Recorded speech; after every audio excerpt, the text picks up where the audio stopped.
My name is Ryan, and the best way to describe me is as someone who loves and is generally polite, always striving to give his wife everything she desires. It took me 2 marriages to realize that being reserved and giving your all to the person you love can lead to contempt and disrespect. I won't let that happen again. These entitled women believe they can do something secretly without their partners finding out, thinking that as long as they're not caught, everything's fine. They try to hide their guilt in various ways until they eventually get caught. Then they suddenly feel remorse and explain that they didn't want their spouse to find out and get hurt. Do they even hear themselves talking? What should we think when they claim they never intended for us to discover their actions? It's like they're admitting they did something behind our backs and are only sorry they got caught. That's quite an insult. I'm convinced these women can't grasp normal thinking. Sandy and I met after we both ended dysfunctional relationships.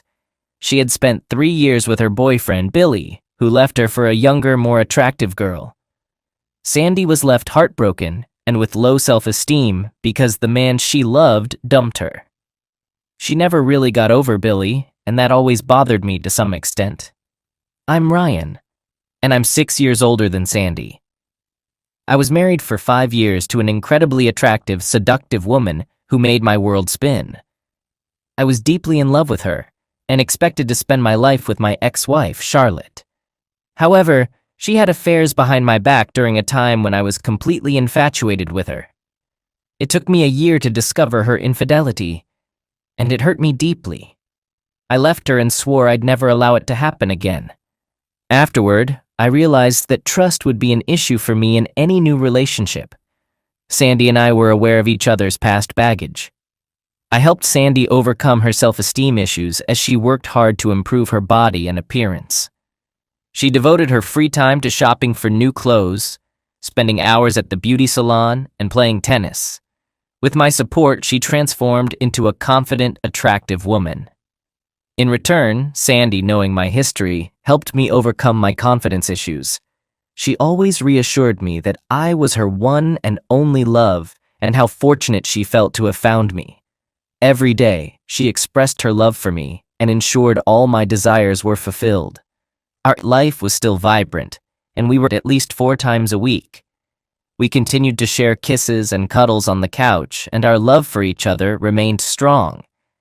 We even began discussing the possibility of having children. We truly felt like soulmates. Life seemed great, or at least that's what I believed. A week after celebrating our 6th anniversary, my life took an unexpected turn. I spotted my wife wearing a dress I hadn't seen before, and she looked stunning, which was unusual for a typical late weekday morning.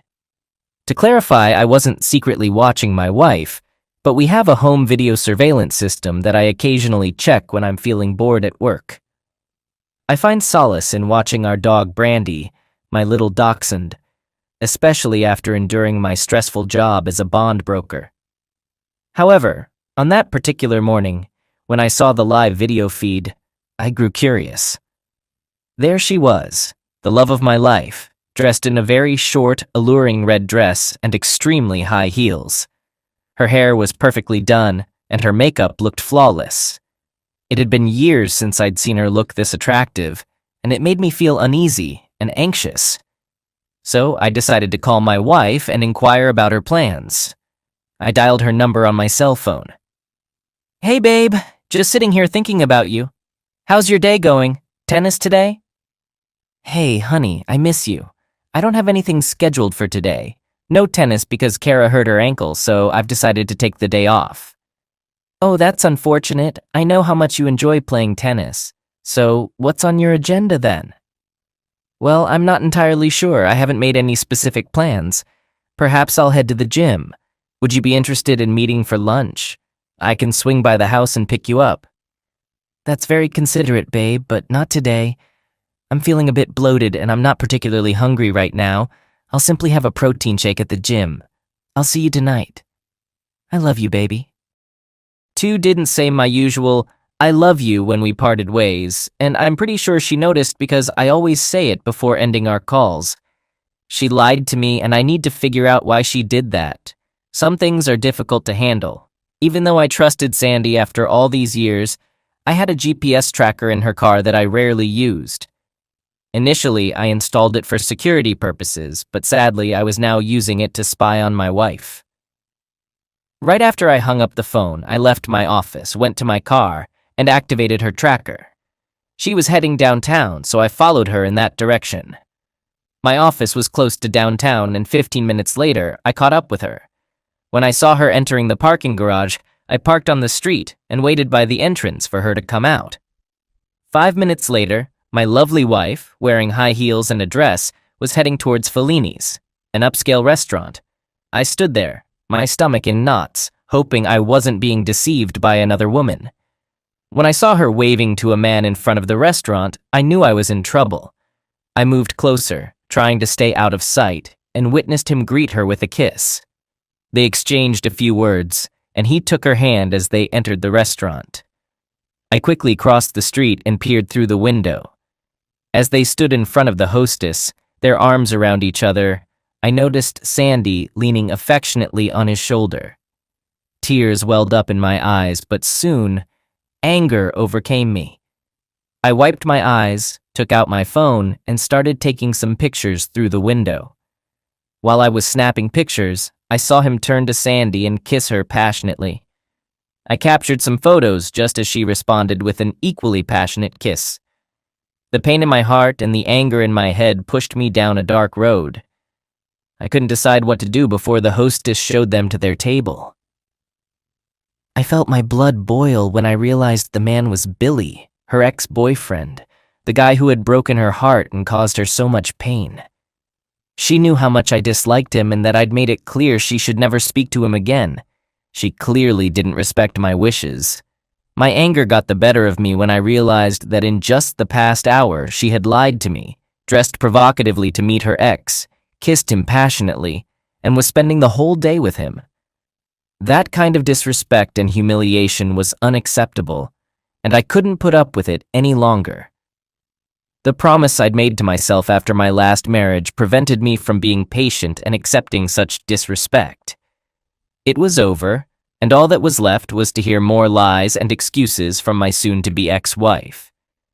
Still seething with anger, I drove back to the office and finished the day at my desk, trying to understand how this could have happened again. After wallowing in self-pity for the next 5 hours, I headed home, already planning my next move. I wondered if Sandy would come clean about her day, or if she'd continue to deceive me, which would make my final decision easier. With great effort, I managed to control my anger and drove home to confront the end of my marriage. As I pulled into my driveway, tears welled up as I mourned the loss of the woman I once loved and respected. Sandy was setting the table for a delicious dinner, dressed nicely, and acting affectionate toward me. When I entered the kitchen, she gave me a warm kiss and told me how much she had missed me. It felt like typical behavior of a cheating spouse. I thought she was trying to alleviate her guilt and make amends by showing more affection than she had in the past 6 months. No matter how hard I tried to act normal, it was clear it wasn't working. When she looked at me and asked, "Honey, are you okay? Did anything happen?" I poured myself a generous glass of Mr. Daniels, attempted a smile, and tried to relax as I said, "I'm fine. It's just been a busy day. Let me freshen up for dinner and I'll be down in a bit." In the bedroom, I changed and sat on the bed, sipping my drink and allowing it to calm my nerves. After regaining composure, I went back down to the kitchen and found my beautiful wife in high spirits, with dinner laid out on the table.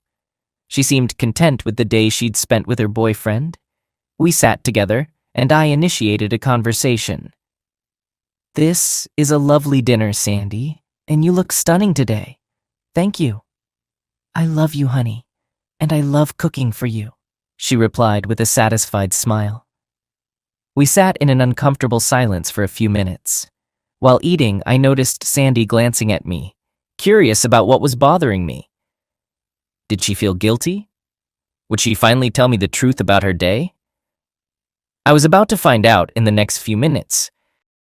"So, tell me about your day and what you did," I asked, trying to keep my tone non-threatening. "Well, after you called, I went to the gym for a couple of hours, had a protein bar, and then returned home to prepare dinner for you. It was a pretty uneventful day, she said in response. Seeing my expression and the tears in my eyes, she quickly shifted her gaze down to her plate. In a hushed tone, I asked, "So, Sandy, how do you think we should handle this situation? Should we consult lawyers first, or would you like to try counseling? What are you referring to, dear?" "I'm talking about divorce, obviously," I replied. "Quit playing dumb. What are you talking about?" "I mean the end of our marriage. Divorce, separation, figuring out how to go through with it while still remaining friends." "I don't get it. Why do you want a divorce?" "Seriously? I'll give you a few minutes to ponder that question before I respond." Suddenly, she appeared anxious. Her hands fidgeted with her glass and she avoided making eye contact with me. Several minutes passed in silence. "Were you trailing me tonight?" "No," I fibbed, although I knew it didn't really matter. But for some reason, I didn't want her to know. "Why are you asking if I followed you? Is there something I should be aware of?" I could tell she was still bewildered and didn't know what to say. Typical of cheaters, denying everything. As expected, she asserted that nothing was going on and that she didn't understand what was happening. "Why are you bringing up divorce while wearing that sad expression?" I stared into her eyes for a while, hoping she'd be honest with me. After a prolonged silence, I said, "Well, let me show you what's been bothering me, Sandy." I unlocked my phone and displayed a picture of her and Billy kissing when they met outside the restaurant. That photo could be interpreted as a friendly greeting. I didn't want to reveal the other pictures until I heard more of her explanations. Her jaw dropped, and tears welled up in her eyes. She began to offer excuses, of course. "Honey, I can explain. It was just a hello kiss. Nothing else occurred. How did you get this photo? So how's Billy these days? Let me explain how I got this picture, sweetheart. I was crossing the street exiting a software store when I thought I saw you walking hand in hand into a restaurant. I crossed the street and approached the window to see you with his arm around you. My initial thought was that it couldn't be you, but I was mistaken. It was you. My second thought was, why is she dressed so provocatively? She never dresses like that for me anymore. Then I realized you were with Billy, and everything became clear. I started taking some pictures just as you leaned in and kissed him. That's how I got this picture." In the next picture I presented to her, she had her arms around his neck, and her short dress was riding up, revealing her backside. "You looked incredibly attractive in that dress, and your hair and makeup were outstanding. Were you going to a modeling shoot or maybe starting a new job as— Can you explain why you dressed that way for him? I can't recall the last time you wore something so alluring for me." She covered her face with her hands and cried, while I continued to gaze at her, waiting for an explanation. When she stayed silent, I went on. "My new S22 phone has an incredible camera with zoom capabilities. Look, let me show you," I said, moving closer to her left arm, wrapped around Billy's neck. I zoomed in on her ring finger, which was now bare of wedding rings, and brought the image up to her face. "No wedding rings today? That's strange. I can't remember you ever taking them off during all the time we've been together. Today must have been a special day. Now do you see why I'm discussing divorce? You lied to me about your day this morning, removed your wedding rings, dressed provocatively to meet your old flame, and lied again about your day just now.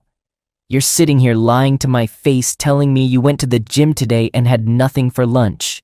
You put on an outfit for your ex-lover and spent the day with him while I worked to improve our lives. You broke your promise to never see him again. You kissed and flirted with another man in public. You treated me like a fool and just lied repeatedly. I don't know if you slept with him tonight or anything, but honestly, it doesn't even matter. No matter what you say, in my mind, it'll be a lie. But your actions have shown me that you can't keep your promises, and you're willing to lie to cover things up.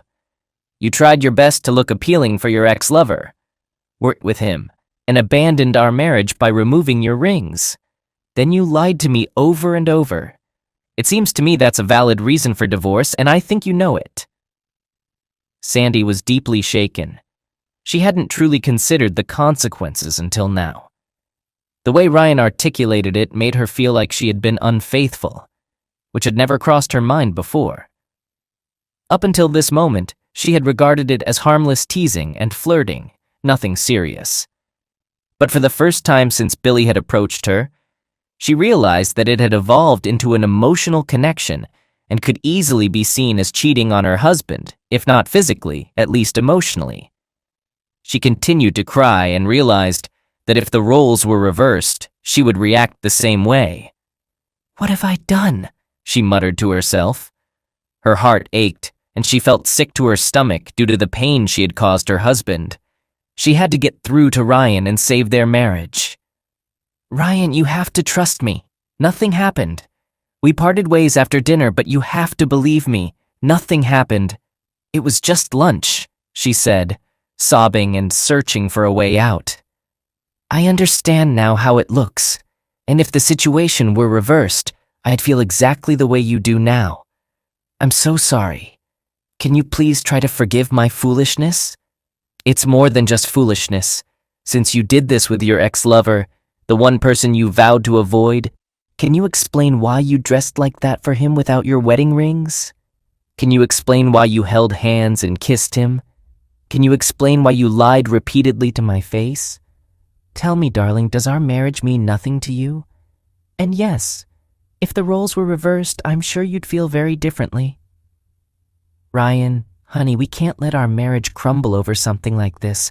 Nothing really happened. He was in town, and he invited me to lunch. I know I shouldn't have gone, and I'm aware of your jealousy, but we had a long history together. I thought one lunch after all these years wouldn't be a big deal. I guess I dressed up to show him what he missed. When he left, I kind of wanted to tell him right to his face what he lost, and how happy I was without him. Remembering how he had left me back then still hurt, and I wanted a bit of payback. Yes, I kissed him, but it wasn't a romantic kiss. More like two friends meeting or parting ways. You have to believe me, I want nothing to do with him. Please, baby, let's work this out. I'll do whatever you want." "Really? That doesn't mean anything. You'll do anything I ask." Hearing that she had a chance to save the marriage, she smiled, eager to hear what she needed to do, and said, "Yes, of course. I'll do whatever you want me to do, baby." "All right, Sandy. I'll give you one chance, and just one chance. I have one request. Let me see your cell phone." "Why?" She looked at me with a puzzled expression. "Well, Sandy, if it doesn't mean anything, then show me your cell phone. I want to see if there are any text messages between you two and what you've been saying to each other." "No, you don't need to see that," she said, her gaze falling to the floor. She understood that if I read those messages, it would cause me pain and reveal things she'd rather keep hidden. That's exactly what I had in mind. So let's revisit my initial question. How should we handle this? Tears welled up in her eyes as she pleaded for forgiveness, promising never to repeat her actions. It dredged up painful memories of my first marriage. I couldn't believe I was reliving that nightmare. This time, I wasn't going to accept all the lies and let things continue. "Wait, please, just wait. Ryan, if I give you the phone, will you promise to give me another chance? You have to know that I love you and I've never cheated on you before. I might have gotten caught up in a foolish online relationship, and yes, with my ex-lover, but I was acting foolishly, like a teenage girl. The flirting and compliments were flattering, and it boosted my ego. I know how childish that sounds. If I hand you the phone, can you promise to give me another chance?" "I can't do that, Sandy. But I promise you, if you don't give me the phone, our relationship is over. My next step will be to call Mark Wilson, the attorney I've already spoken to, and have him prepare the divorce papers this week. Can we work on this? I want to be as transparent and open as you are. My issue is that I never want to hurt anyone and will avoid it if possible. Now I see that not being honest is actually worse. Well, honesty and transparency were the only things that could have salvaged this marriage. But you weren't forthright and candid until you had no other choice. The fact that you refused to let me read your text messages until you realized you had no alternative sealed your fate. Tears streamed down her face as she sat there, fully aware of how those messages exposed her dishonesty and lack of trust. She knew I wouldn't accept it, and eventually realized that her emotional relationship with another man was just as damaging as a physical affair. She vowed never to make such a mistake again. Sadly, our once happy marriage came to an end. We signed the divorce papers, and 3 months later, we were officially divorced. We sold the house, divided our assets, and parted as friends. No reconciliation, no vendettas or bitterness. All that remained were the smoldering ruins of a once happy marriage, destroyed by deceit, lies, and a loss of trust. I continued to date, but after being burned twice, marriage was not in my future.